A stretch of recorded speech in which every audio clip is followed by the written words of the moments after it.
या नेत्याला गावबंदी, ह्यानं इकडे तिकडे जायचं नाही, त्याला तिकडे बंदी. काय चाललंय काय महाराष्ट्रामध्ये? अख्ख्या महाराष्ट्राचा सातबारा ह्यांच्या बापाच्या नावानं केलाय. अरे याडपटा आमच्या मध्ये नको पडू तू. तपला तू जाय ना तिकडे बेसन भाकर खायला. तुझ्या खूप आवडते, तुला हवं करता येईल.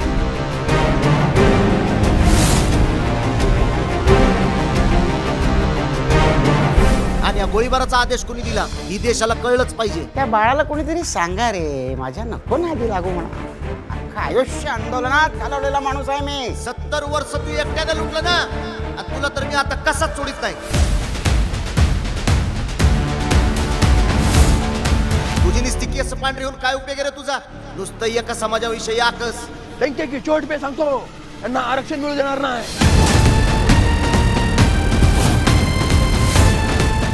मी तर म्हणतो काही दिवसांनी ती भज्याची बी कागद गोळा करीन. आता ते नुसतं पिशव्यान कागद घेऊनच फिरतोय. आता ते भाषणाच्या कागदांची पिशवी मी माझ्या सोबतच ठेवतो. तर सुरू झालं एकदा की मग एक एक कागद काढून त्याची सुरळी करून काय तुम्हाला देईन ना.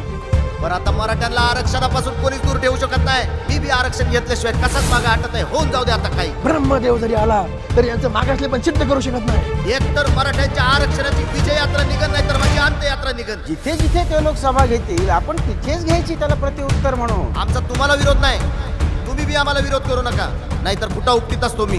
आता ही गप्पा बसणार नाही. आता होणार आपला महाएल्गार.